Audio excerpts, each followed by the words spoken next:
Welcome everyone to How to Finance a Real Estate Investing Deal in 2026. It is my honor to introduce our guest speaker today, Wesley. He goes by Wes, so you're going to hear me referring to him by Wes. Wes brings a practical and relationship-driven approach to our community. He's a retired Army with extensive leadership experience. He launched his real estate investing journey while stationed in Africa. So talk about continuing your journey from the other side of the world. And not only he launched it, but he purchases his first investment property remotely from Zambia and scaling to 5 units. Now he partners on new construction projects and an 11-bedroom co-living property in Atlanta that he was talking about to that. So definitely staying at the end to ask questions for that. And one of the key advantages in real estate investing is not only finding deals, but building the network that make those deals possible. So today we are learning from someone who has built his business through consistency, strategy, and strong connections. So let's make sure we save his contact. I did already. So, and we definitely are going to continue following his journey. So, Wes, thank you so much for being here today, and the floor is yours. Wes Thompson. I'm a resident of Maryland, just outside of Washington, D.C. I retired out of the Army in this area 2 years ago after about 22 years of service in the Army Intelligence Corps. So my journey as a real estate investor really started in 2021 when I was working at the embassy in Zambia during COVID, and decided to start investing in real estate and chose Chattanooga, Tennessee as my focus market, mainly because my wife and I had already planned on relocating to the Chattanooga market at some point in the future. And my very first real estate mentor happened to be a very successful and skilled investor in the Chattanooga marketplace. It wasn't the only market she was in, but it was the first one that she was in. So big thing for me, and we're not going to get into it too much tonight, is relationships. And that relationship got me started in the Chattanooga market. And she set me up for success from day one because she introduced me to all of the pros, the professionals that she uses, that she had to go through multiple property managers till she found the perfect one. The agents that she works with who know what they're doing and how to work with area investors. The insurance agents and brokers and contractors and lenders and all these different professionals that I have come to use now too and are my team. So that is my focus market. That's really about the only market that I build in for my personal portfolio. I'll partner with people in other areas, but if I'm doing anything for my personal portfolio, it's only in that market because it keeps me focused and because I have such a great support network and team that I know that I can continue to grow in that market regardless of where I am in the world, because I started doing it in Zambia. And if you're looking to get started in real estate and you're living overseas while you're doing it, there are two really big things that you'll want to consider, and we'll get into that a little bit after the presentation as well. So the reason they asked me to come tonight is to talk about financing real estate acquisitions in 2026, because it's very much a different market right now. There's a lot of non-traditional strategies that you can employ for financing that if you understand them, you know how to explain them to other people. You realize when there's problems for sellers that these strategies can solve, then you can put yourself far ahead of the competition who's still acting like you can just go out and do BRRRRs, or you can go out and do other types of strategies that worked 5 years ago but don't necessarily work today. Okay, so a little bit about me: husband, father, and veteran. Retired from the Army after 22 years. I currently work in the defense technology sector here in the DMV area. I already told you a little bit about my background, so we're not going to spend too much more time on this. Of course, this is for educational purposes only. Always do your own due diligence, right? Standard legal disclaimer. Okay, so in 2026, what are we looking at kind of for a market, especially as it relates to the United States specifically, right? The market has changed drastically within the last 5 years. Home prices and valuations have gone up exponentially. Um, Interest rates, right, have gone from sub 4% now to I just close on a primary purchase today and I got 5.99 and I was like, I'm winning, right? But compared to 5 years ago, you were nearly double, we're double, in interest rates from where we were back then. The big thing right now, and I would say this about almost any time frame that you're looking at, the best deals are not found. You are not going to go out there on the MLS and find the absolute perfect deal. If they do exist out there, I guarantee you there is someone who is always going to beat you to it, right? So great deals are not found anymore. They have to be made. And great deals rarely make sense with traditional financing these days, right? The 1% rule, the 20% down, 80% loan, whether it's traditional DSCR, stuff like that. Rarely these days, I mean, I don't know anybody who's doing deals like that today at market value, and those deals work out. They don't cash flow, they don't appreciate. So those strategies that worked 5 years ago, they do not work these days. Um, Big thing is that a below market acquisition is always going to be a good deal. If you're looking at a property and they're asking $200,000 for it, if you can buy it for $160,000 or less, condition depending, that is always going to be a good deal. And we'll get into a little bit later kind of why that metric is. And it's kind of the same, it's almost the same metric that wholesalers use. Wholesalers, they want to lock up properties at about 60% of their after repair value minus whatever the renovation costs are going to be, because they know there's enough of a spread that they could take that contract and sell it to somebody else, and that person can do the work and they can still make money on it too. But because of the market that we're in, wholesalers are having a hard time even locking up properties like that, unless it's owners who are in situations like pre-foreclosures, bankruptcy, tax liens, those sorts of things. So really what it comes down to, regardless of the market, regardless of the timing, regardless of what's going on, we're talking about leverage. And the more comfortable you can get with leverage and different types of leverage, the more successful you're going to find yourself being. So let's talk about some of the ways that you can leverage money from different people and places and sources. First one, I'm sure everyone's heard about them before, hard money lenders and private money lenders. They're usually short-term, asset-based, backed by the real estate that you're acquiring, right? They come in and they will provide acquisition fees, renovation costs, and then once the work is done, you're either selling that and flipping it, or you're refinancing it into long-term debt and holding it on, as a rental. Because wholesalers are not finding as many great opportunities as they were prior, hard money and private money lenders have started to become a little bit more flexible with their lending. Usually in the past, it was 10 to 20% down on the acquisition cost of the property. And then the hard money lender would bring in the other 80% plus your renovation costs. And you're usually paying anywhere between a 12 to 15% annualized interest rate on that money as well. These days, I know hard and private money lenders who are doing 100% of the acquisition, 100% of the renovation costs, plus they're doing no interest payments during the time that you have their money. And they're collecting everything on the back end, either through the refinance or through the sale of the property. So you can literally 100% use other people's money with none of your own into it and making no payments on that borrowed money while you do a project. It's going to have a little bit higher interest rate, of course.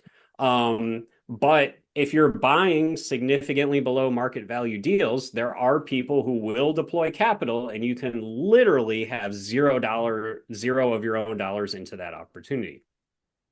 Other strategies that you can research, get educated on, and employ. Subject to is a strategy where the seller's mortgage remains in place on the property, but you take ownership, you take deed to the property, and you make the payments on their mortgage, right? So you don't have to go and get new lending on it. You're just making the payments on the loan that's already in place on it. So now you don't have to go get a new loan. You don't have to deal with a bank. You don't have to get qualified. Your credit doesn't have to get run. None of the traditional things that happen with creative finance you go through. So you can get these done very, very quickly. And because you're not paying those fees, like the lending fees, you're not having to do 20% down, you can potentially give sellers cash at closing that they might not be able to get if they're selling it on the market. So if it's a low equity opportunity, subject to can be a great way and strategy to use to acquire properties. Seller finance, another great strategy. Somebody has a property with a lot of equity or is maybe paid off in full. The owner of the property becomes the bank and they lend you the value of the property. So if they have a property and it's worth $200,000, you can go in and say, hey, if you seller finance this property to me, I'll buy it for $225,000 as long as it's a competitive interest rate and little to no down payment. And they say, great, you want to pay me $225,000 for this property that's only 200 grand? Great. I'll be your bank. Instead of you getting a loan and making payments to the bank, just send me a monthly payment and I'll be your bank, right? So seller finance can be a very powerful tool, not just to acquire a property, but also for selling a property, because you can sell it for more than it's probably worth and put interest on top of it and collect a down payment. And in the event that your buyer fails to live up to their contract, then just like a bank, you can foreclose on them. You get to keep all of that money that they've paid you, and now you have that house back in your possession to do whatever you want to do with it again. Another strategy is lease options. This is very commonly known as rent to own. So you rent a property with an option contract that spells out the conditions to which you can buy the property later down the line. So you can say, hey, let me be your tenant and rent this property from you for 3 years. And 3 years from now, I'm going to buy it from you at a set price. And you decide on that price now, not 3 years down the line after the property has appreciated or, you've done renovations to it and things like that. So you can limit your cost to get into the deal, knowing that you have a road path or glide path to success to then buying it later. So you can do value add. You can get it stabilized with a tenant, and then you can go to a bank and say, hey, I've got this great property that I'm currently renting from somebody else and I'm subletting as the tenant of it. They've given me the option to purchase it. I would like to purchase it.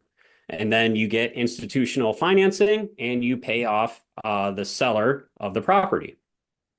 And finally, the last creative structure is a wrap, also known as a mortgage wrap. And this is where you create a new mortgage wrapping around a mortgage that's already in place in it. So if you've got a $300,000 property, let's say it's sitting on a VA loan and you've got a sweet 2.5% interest rate on it, and maybe you owe $150,000, you can create a new mortgage that wraps around the one that you have, and you can then go and seller finance a mortgage wrap to another buyer.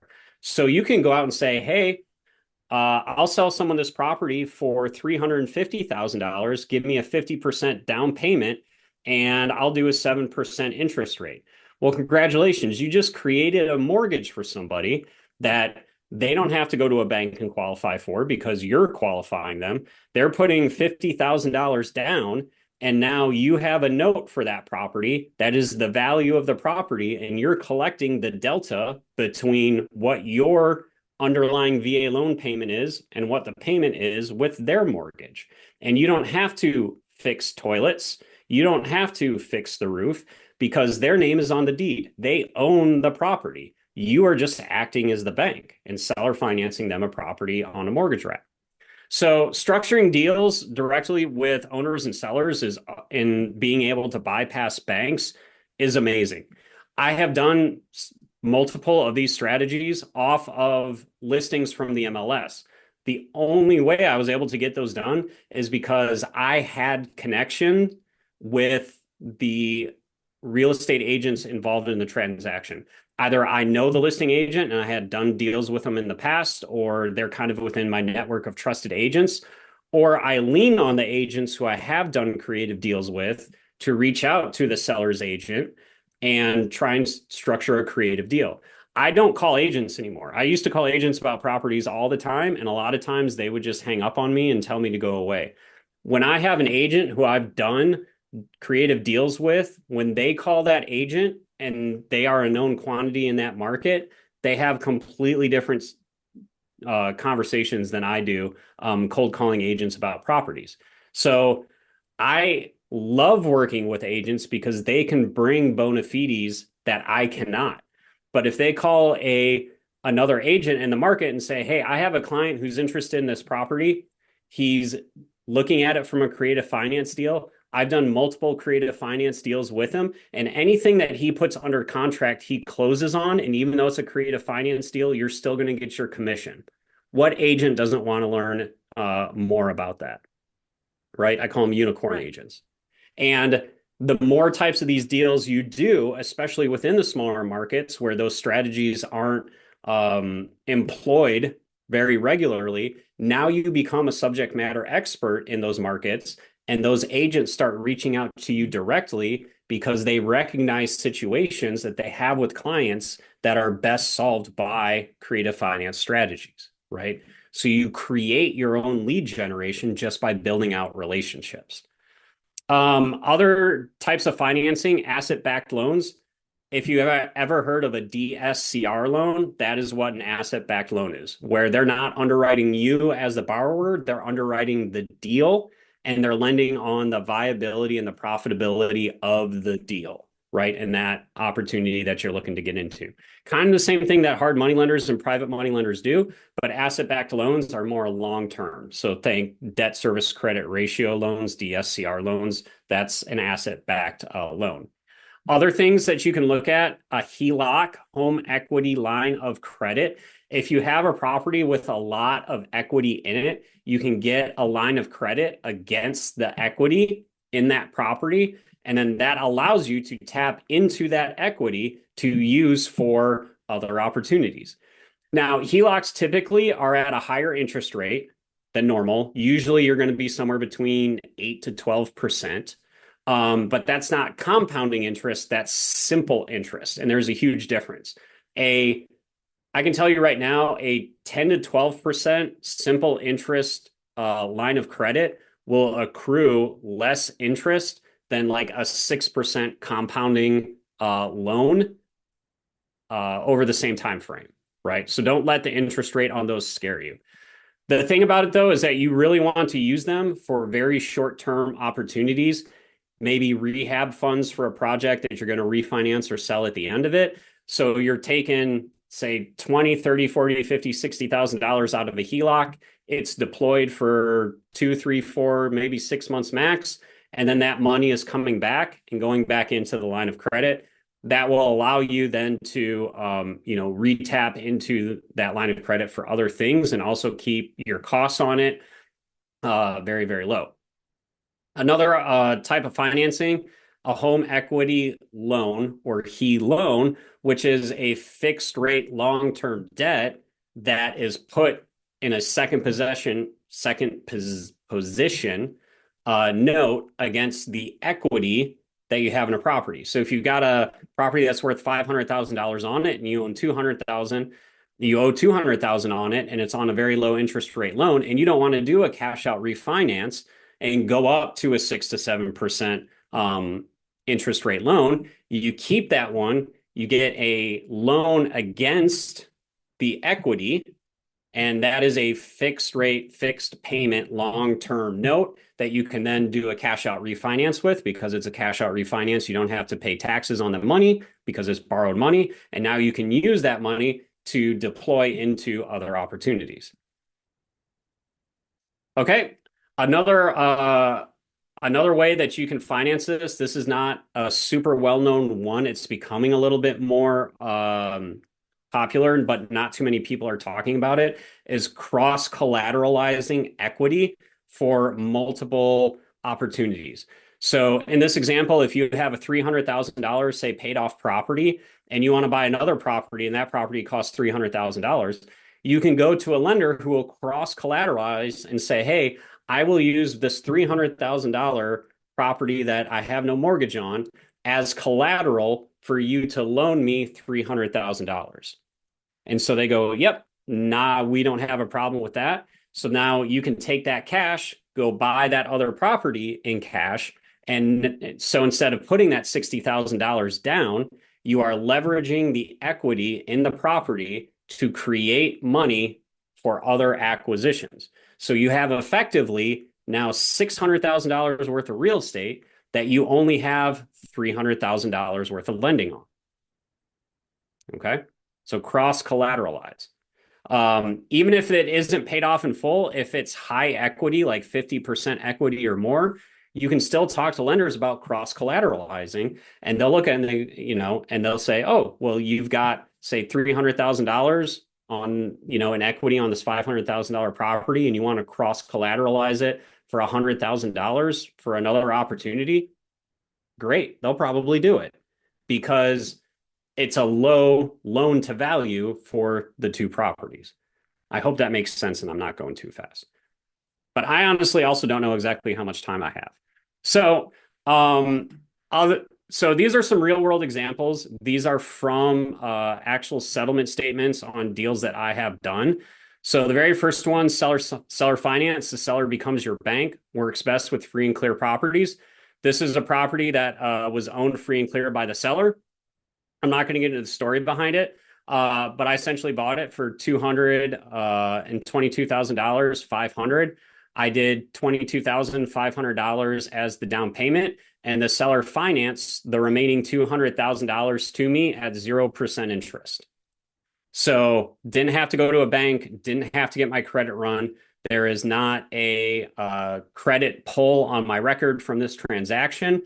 My credit score meant nothing. It was, do I have the cash to close the deal and to make the payments? And the seller said, yep, you do. Great. Let's make it happen. And so we did. So seller financed 0% interest on a 10-year balloon. So that $200,000 note in 10 years, my mortgage and the balloon payment that I'm going to owe to the seller in, well, it's already been 2 years, so 8 years from now, will be somewhere around $82,000 because the $955 payment that I pay to the seller every month is 100% principal. So my equity, the velocity of my equity in that deal is exponential, right? It's almost, what, $12,000 a year, about $11,000 a year in equity pay down on a $200,000 note. So after, 10 years, I'm only going to owe about $80,000 on the property. Whereas if you got a $200,000 note from a bank at, say, 6% interest these days, what are you going to owe on that in 10 years? Probably about $150,000, right? So very powerful strategy. Next one that I'm going to talk about, this is called a Morby method deal. I learned this strategy from Pace Morby himself. And this is where you get new bank financing, typically a DSCR loan, one of the asset-backed loans. And you use that to pay off the seller's note, usually pay the seller some cash at closing. And then the seller carries the remainder of the loan amount for you. So if you think about this, if you can go get a DSCR loan for 80% of an acquisition price, and you can convince the seller to carry your down payment or 20%, you could potentially get into the property for little to no money out of pocket. So in this one, there's actually no seller carry. I just closed this deal in February of this year. So the way it was set up was I got the seller to sell me the property for $170,000 minus agent commissions. And I said I would pay closing costs. And they said, great, I'm okay with that. And I said, okay, here's how I want to do the deal. I had a feeling that the property is going to appraise for $230,000. And if it does, I can get a DSCR loan for 80% of that, which is $184,000. So I get $184,000 from the bank. I pay the seller $170,000. Then I have my loan costs, origination fees, closing costs, all the other things that come along with it. And I have to bring the difference between the $184,000 and the $230,000. So that was due from buyer right here was $61,000. But the way the transaction was set up was that after all of the fees and closing costs and commissions and stuff are paid, and the seller gets their $170,000, any money that is remaining in escrow that is not allocated transfers to a new escrow account. That's the escrow holdback. And that new escrow account has its own set of instructions. And those instructions are whatever amount of money is in this escrow account gets returned to me directly. So I brought $61,213 to close the transaction. I got $59,451 of it returned to me within 24 hours. I bought this property for $4,500 out of pocket because I bought it so far below what it was worth, and I leveraged my lender's money to pay for all of it, except $4,500 of it. Okay. So tell me another situation where you can get into a property worth $230,000 for less than $5,000 out of pocket.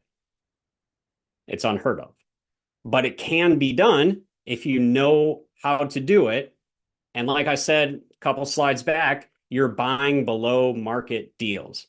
A good deal is always going to be worthwhile.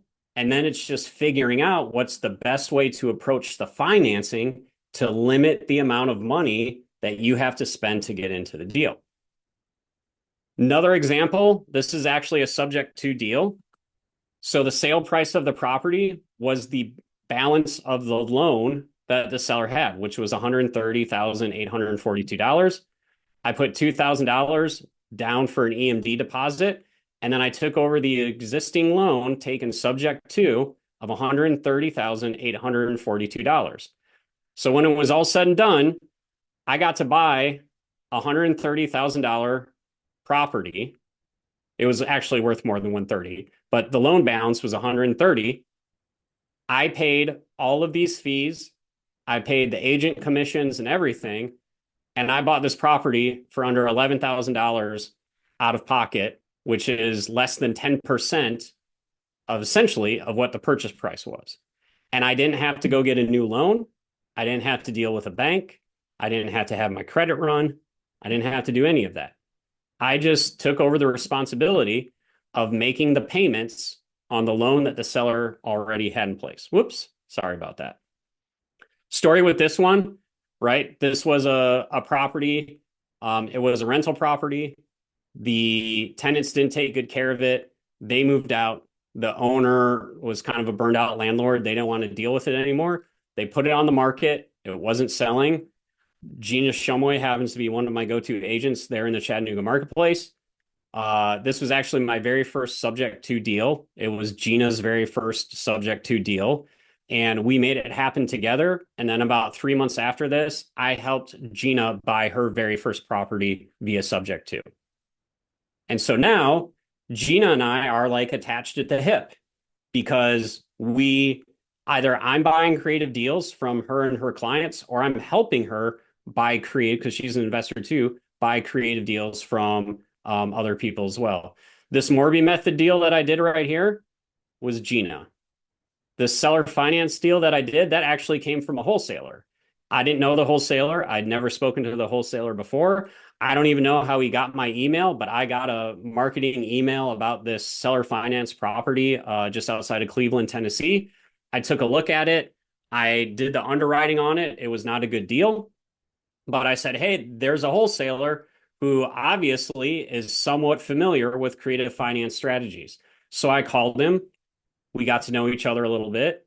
We talked about the deal. I told him that, yeah, I'm not interested in buying the deal. I just wanted to form the relationship. And the reason I wasn't interested in buying the deal is because the numbers didn't work for me as an investor. And so we got into the underwriting and he came to realize why this was not a good deal.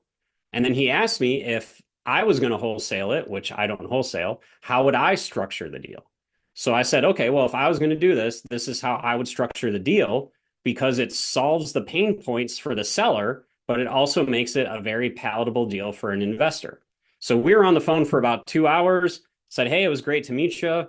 Went our separate ways. The next day he calls me and he says, hey, I was talking to the seller about the structure that you and I were discussing yesterday, and they're okay with it. Do you know anybody who wants to buy this property now?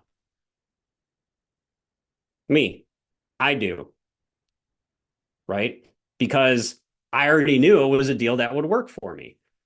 That wholesaler now is a real estate agent in the Chattanooga marketplace. And since this deal, he's called me about 3 or 4 other clients who he had been working with, who he recognized that solving their particular pain points and situation would best be served by creative finance. And so he calls me and says, this is the situation.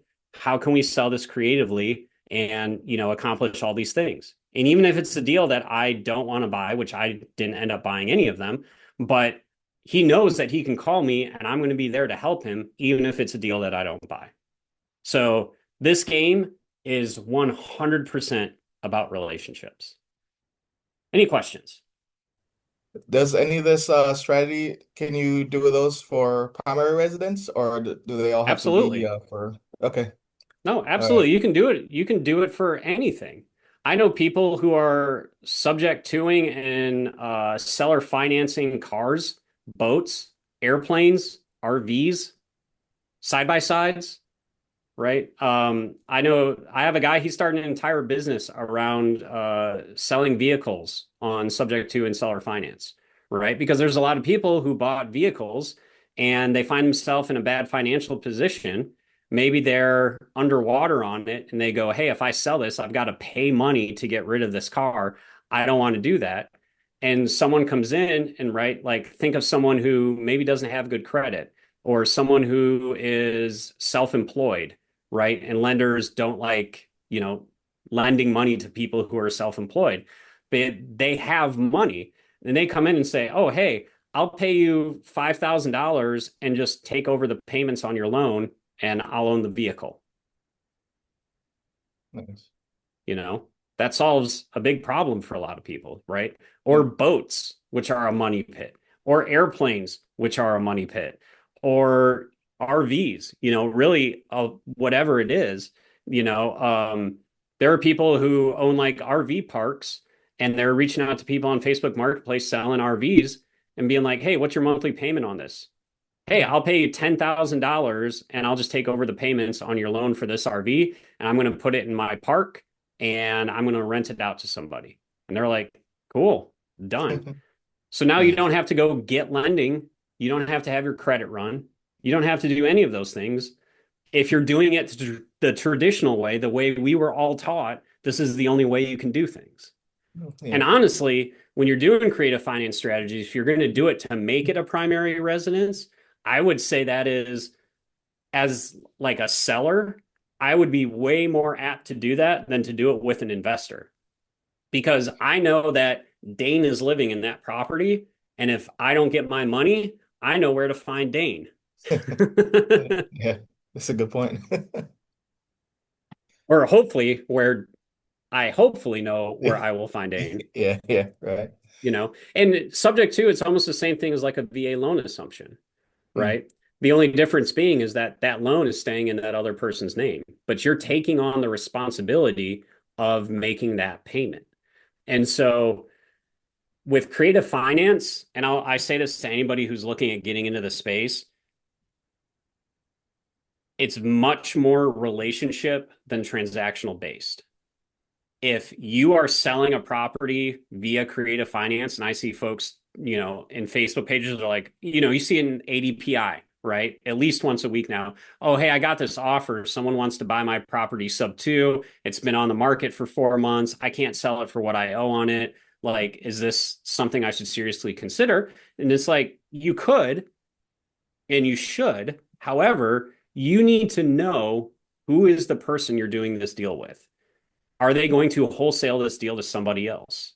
Are they holding on to this? Are they an investor? Is this going to be their primary residence? Have they done these types of transactions before? And if so, how many? And are they willing to share settlement statements with you showing that they've done this, before? So they need to be verified, right? I didn't have any of that the first time I did subject to, but I had a relationship with an agent who was like, hey, this guy is solid and he's bought on market properties with us before. And I know that he has been studying this for the last several months because we've had multiple conversations about it. And he has the transaction coordinators and title companies and all those, people within a transaction who know how to do these things.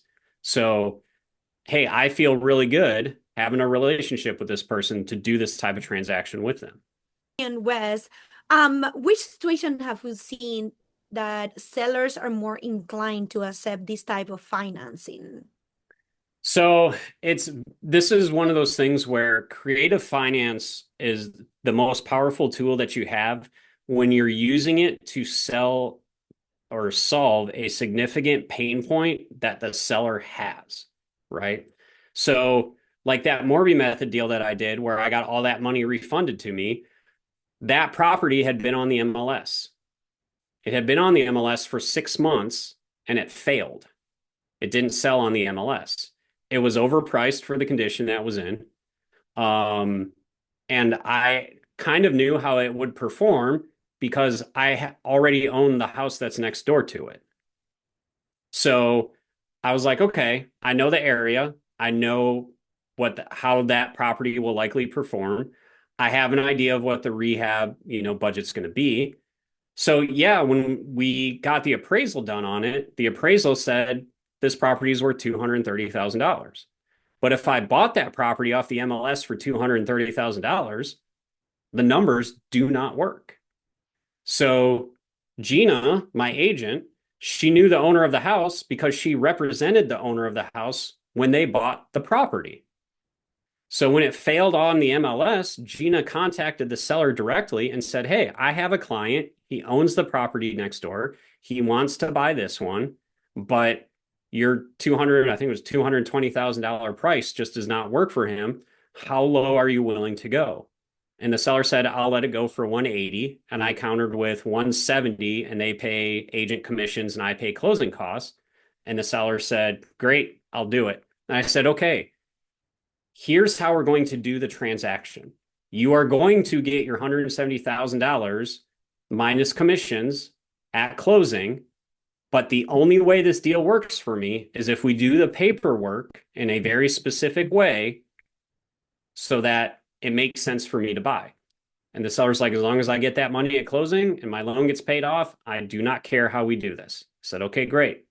Because I don't want you coming back to me and going, oh, hey, the appraisal came in at 230. This property is worth 230. You need to pay me 230.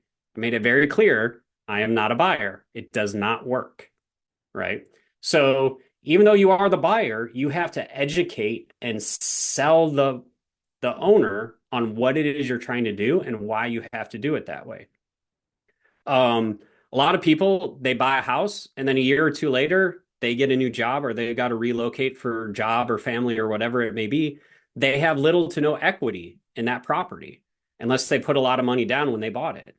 So if you figure maybe you have 5% equity in it and you're going to lose 10% on a market sale between commissions, closing costs, and stuff like that, now you're looking at having to spend money to sell your house. Whereas somebody can come in and just say, hey, let me just take over the payments on it. Then you don't lose money at a sale. In fact, I can give you $3,000 at the closing table to help with your relocation expenses and stuff like that. And then I'll just make the payments on your loan, but I'm going to own the property. So your credit doesn't have to get run. You're not vetted by a bank. You don't have to provide the litany of documents, which I just went through with my primary home, right? That you have to provide in order to purchase a property. All you're doing is you're making the payments on their loan. So you're actually helping them because you are building their credit because this property is not tied to your credit. So as long as you are doing business ethically and making sure that those payments are met, you are helping them because you are building their credit. And not only that, but you technically become a tenant at that point in time. And a year after you have been making those payments on their behalf, now the payments you're making can reduce their debt to income ratio. Right? You're muted. Yeah, and help with the credit too, because like they Exactly. have their name. So Yep. absolutely, it's I can see that Pre-foreclosures, point. pre-foreclosures are great opportunities for a multitude of different types of creative finance strategies, depending on what the situation is. You can go in and say, hey, you've got $60,000 in arrears. I'm going to pay that. I'm going to get this loan caught up so you don't go into bankruptcy, so you don't have a foreclosure on your record. Then I'm going to make the payments. I'm going to take over your loan sub two. I'm going to make the payments on your loan. Your loan is going to stay in place. And congratulations, I am now catching up all of your arrears, keeping a foreclosure or a bankruptcy or a short sale off of your record. And now I am rebuilding your credit on top of that. Right. Wes, I have one more question. Sure. If somebody want to get into this, it could get really, because I have tried to dive into it and it feels like a rabbit hole, right? So It if very somebody much wants to is. somebody wants to get into this, what would be your recommendation as a first step in how to structure these deals? I think to me, mind blowing is how you structure the deals. You tell the seller, I have a paperwork that is going to get done in this way. Yep. So I think coming up with those terms are, mind blowing to me. So how can somebody get started and figure it out how to structure those So the deals? very first thing that you do is you go and buy this book, Wealth Without Cash by Pace Morby. Okay. Two, you start getting educated on how to conduct sales through telling a story because these are not strategies that are known to the majority of people. And a confused mind is naturally going to say no. So when you show up and you're like, oh, hey, we can do subject to, and this, that is going to solve your problem, blah, blah, blah, blah, blah. If they're not following what you're saying, they're going to be like, I don't understand what you're talking about. I don't feel comfortable. I'm not going to go ahead with that. So you need to learn to sell through the course of telling a story. And that story is how you explain what it is that you're trying to do. Okay. Then the third thing I would say is you want to find transaction coordination companies that specialize in creative finance because they do the paperwork for creative finance deals day in and day out.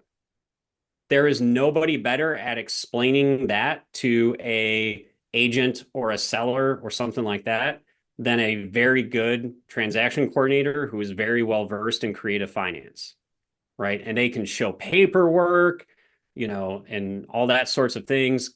They deal with title companies, right? And not only that, but a lot of them will also usually do something of a short free consult to talk to you about what it is you're trying to do. Okay, this is how you want to structure it. This is how you want to explain it, right? Oh, you need help with the contract? Great. We can help with the contract. We can help with all the paperwork, right? So transaction coordinators who know creative finance, fantastic resource. One of the best ones out there is Creative TC, just the word creative, then the letter T, C.io. They're one of the best ones out there. They do free consultations, and they're awesome. That's They're great. expensive, Wow. That but they're expensive for a reason. wow, this is so great. Thank you so much. I'm like, Yep. it's And it goes back amazing, to what I was talking about at the beginning is that regardless of the deal types you're doing, where you're doing deals, how you're going to do them, regular, creative finance, DSCR loans, whatever it may be, you have to have a team behind you in this business. And I'm not talking about like your internal business team. I'm talking about all the professionals who are going to be constantly involved in these transactions, transaction coordinators, loan officers, loan brokers, insurance brokers, all those types of agents, general contractors, right? All those types of, right? That in and of itself is a team. You might not be talking to them and interacting with them daily, but they are a team. And if they do well and you can rely on them and they're ethical in their business practice, then congratulations. You have now put a team together and you can replicate that in any other market anywhere. Right. Yeah, that's great advice. Thank you. I have here Wes information. Make sure you screenshot it.